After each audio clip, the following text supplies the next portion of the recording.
नमस्कार। आज हम एक ऐसी चीज पर बात करने वाले हैं जो हमारी प्लेट तक खाना पहुंचाने में मदद तो करती है, लेकिन उसकी एक छिपी हुई कीमत भी है। एक ऐसी कीमत जो हमारी जलवायु चुका रही है। जी हाँ, हम बात कर रहे हैं खेतों में इस्तेमाल होने वाले फर्टिलाइजर यानी उर्वरक की। तो चलिए इसकी पूरी कहानी को समझते हैं। 298 गुना, जरा इस नंबर के बारे में सोचिए। ये नाइट्रस ऑक्साइड की ताकत है।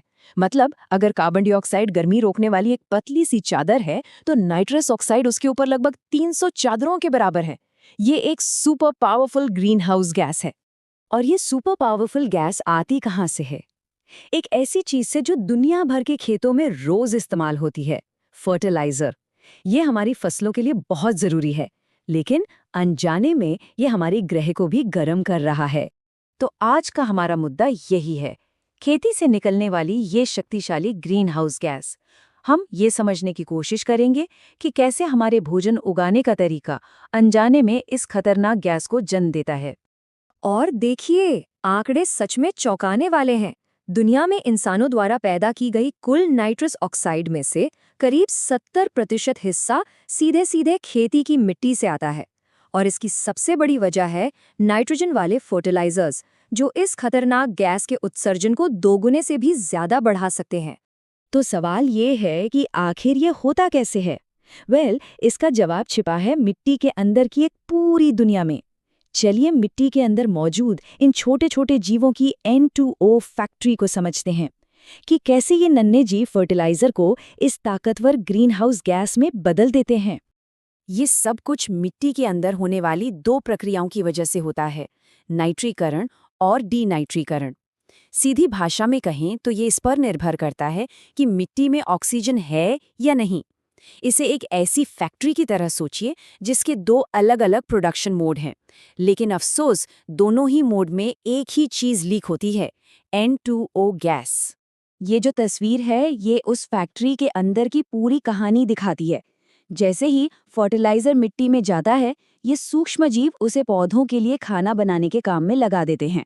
लेकिन ये प्रक्रिया परफेक्ट नहीं है। इसी प्रोसेस के दौरान कुछ नाइट्रोजन N2O गैस के रूप में लीक हो जाती है और सीधे हवा में चली जाती है। ये एक अनचाहा साइड इफेक्ट है। और इस पूरी कहानी के जो मुख्य किरदार हैं वो हैं ये सूक्ष्म जीव। नाइट्रोजोमोनास और स्यूडोमोनास जैसे बैक्टीरिया इस पूरे प्रोसेस के असली खिलाड़ी हैं। ये मिट्टी में नेचुरल तरीके से रहते हैं और नाइट्रोजन साइकिल में एक जरूरी भूमिका निभाते हैं, लेकिन फर्टिलाइजर के साथ मिलकर ये N2O का प्रोडक्शन बढ़ा देते हैं। लेकिन ये जानना भी जरूरी है कि ये माइक्रोबियल फैक्ट्री हमेशा एक ही रफ्तार से N2O नहीं बनाती। कुछ खास हालात इसके प्रोडक्शन को बहुत तेज कर सकते हैं। तो चलिए उन फैक्टर्स को देखते हैं जो इस उत्सर्जन को बढ़ावा देते हैं। तो इस N2O के रिसाव को क्या चीज बढ़ाती है? मुख्य रूप से दो चीजें, पानी और नाइट्रेट। मिट्टी में कितना पानी है और कितना नाइट्रेट, ये दोनों मिलकर लगभग 44% उत्सर्जन के लिए जिम्मेदार हैं। और जैसा कि दिख रहा है, पानी सबसे बड़ा फैक्टर है। तो पानी इतना जरूरी क्यों है? क्योंकि यही तय करता है कि वो सूक्ष्म जीवों की फैक्ट्री किस मोड में काम करेगी। जब मिट्टी में सही नमी होती है तो एक प्रोसेस से N2O बनता है, लेकिन जब मिट्टी में बहुत ज्यादा पानी भर जाता है तो ऑक्सीजन खत्म हो जाती है और फैक्ट्री एक अलग ज्यादा खतरनाक मोड में चली जाती है, जिससे और भी ज्यादा N2O गैस लीक होती है। मतलब सीधी सी बात है, खेतों में जरूरत से ज्यादा पानी N2O के प्रोडक्शन को बढ़ावा देता है। ये एक बहुत ही सिंपल लेकिन बहुत जरूरी पॉइंट है। वैसे पानी के अलावा तापमान और मिट्टी का स्वास्थ्य भी बहुत मायने रखता है। और एक और बड़ी बात है, मिट्टी का दबना। जब भारी मशीनरी से मिट्टी बहुत ज्यादा दब जाती है तो ये उन सूक्ष्म जीवों का दम घोट देती है, जिससे N2O का उत्सर्जन 4 गुना तक बढ़ सकता है। ठीक है, अब तक हमने समस्या और उसके कारणों को अच्छे से समझ लिया। चलिए अब समाधानों की तरफ बढ़ते हैं।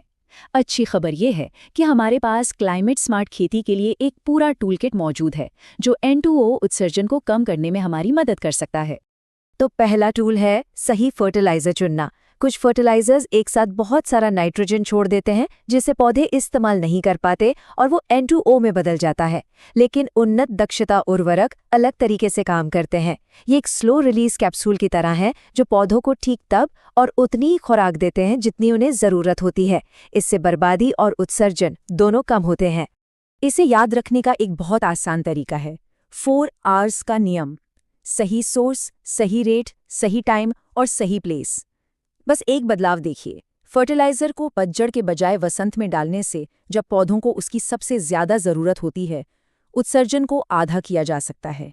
ये बहुत बड़ा असर है। और याद है, हमने बात की थी कि पानी सबसे बड़ा फैक्टर है, तो उसका भी एक हल है। पारंपरिक सिंचाई के बजाय ड्रिप इरिगेशन, जो सीधे पौधों की जड़ों में पानी पहुंचाती है, एनडीओ उत्सर्जन को 60% से भी ज्यादा कम कर सकती है। ये पानी और जलवायु दोनों के लिए फायदेमंद है। इस टूलकिट में और भी पावरफुल टूल्स हैं, जैसे बिना जुताई के खेती, फसल चक्र में बदलाव और कुछ खास एडिटिव्स जिन्हें नाइट्रीकरण इनहिबिटर्स कहा जाता है। स्टडी से पता चलता है कि अकेले ये इनहिबिटर्स N2O उत्सर्जन को औसतन 38% तक कम कर सकते हैं। तो हम कहाँ पहुंचे? बात यह है कि दुनिया को एक स्थायी तरीके से खिलाने के लिए हमें एक मिला-जुला नजरिया अपनाना होगा। ये किसी एक जादुई समाधान के बारे में नहीं है, बल्कि कई रणनीतियों को एक साथ लागू करने के बारे में है। और अंत में ये समझना जरूरी है कि ये सिर्फ एक टेक्निकल चुनौती नहीं है, ये मानवता के सामने एक बड़ा सवाल है। हम दुनिया को खाना कैसे खिलाएं बिना अपने ग्रह को गर्म किए? ये एक रणनीतिक जरूरत बन चुका है और हमें इन दोनों लक्ष्यों को एक साथ हासिल करना ही होगा। और ये पूरी बातचीत हमें एक आखिरी और शायद सबसे जरूरी सवाल पर लाकर छोड़ देती है। हम किसानों को इन सभी क्लाइमेट स्मार्ट समाधानों को